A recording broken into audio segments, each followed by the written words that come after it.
Have you ever felt like your mind is a never-ending race, and no matter how hard you try, you can't hit the brakes?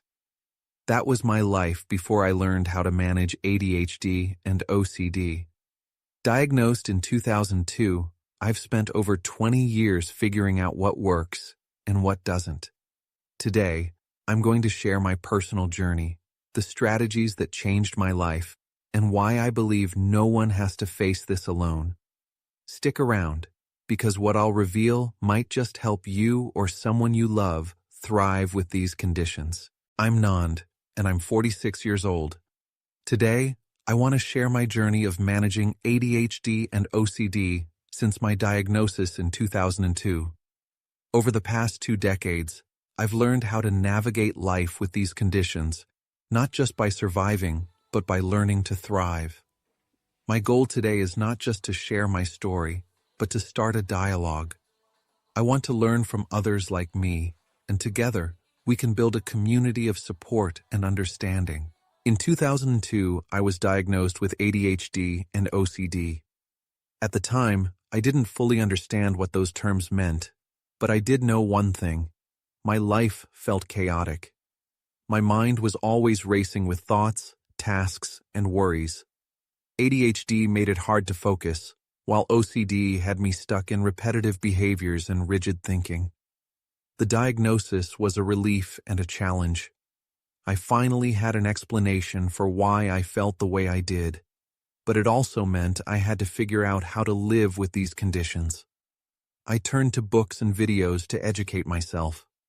Life with ADHD and OCD may not come with a manual, but I've found guidance and support in the stories and strategies shared by others. I turned to books and videos to educate myself. There's no manual for life with ADHD and OCD, but I found guidance in the stories and strategies shared by others. Some of the most helpful books for me included Driven to Distraction by Edward Hallowell and John Rady, which helped me understand ADHD. The OCD Workbook by Bruce Hyman, which gave me practical tools to manage obsessive thoughts and compulsions. Videos on platforms like YouTube have been another invaluable resource. Seeing people talk openly about their struggles and strategies inspired me to take small, consistent steps toward better management.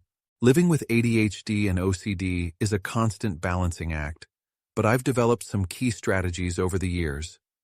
Routine is my anchor. I use a planner and set reminders for everything, from work tasks to daily chores. A structured day helps me feel more in control and reduces the anxiety that comes with unpredictability. Breaking down big tasks into small tasks. Large tasks overwhelm me, so I break them into smaller, manageable steps. For example, instead of clean the house, I'll write dust the shelves in the living room or organize the reading table. Mindfulness and meditation.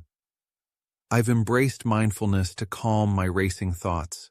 Apps like Headspace or just 10 minutes of deep breathing have made a world of difference. Accountability partners. I reach out to trusted friends or family when I need help staying on track. Knowing when to pause. If I feel overwhelmed, I remind myself, it's okay to stop and reset. Now, after 22 years of managing ADHD and OCD, I realize that the journey isn't just about self-management. It's about connection. I want to learn from others who live with these conditions. How do you handle your daily struggles? What have you found that works? I believe that by sharing our experiences, we can help each other not just cope, but truly thrive. Living with ADHD and OCD has been a journey of building resilience, adapting to challenges, and fostering empathy.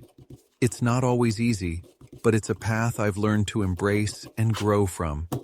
I invite you to join me in creating a space where we can share strategies, stories, and encouragement.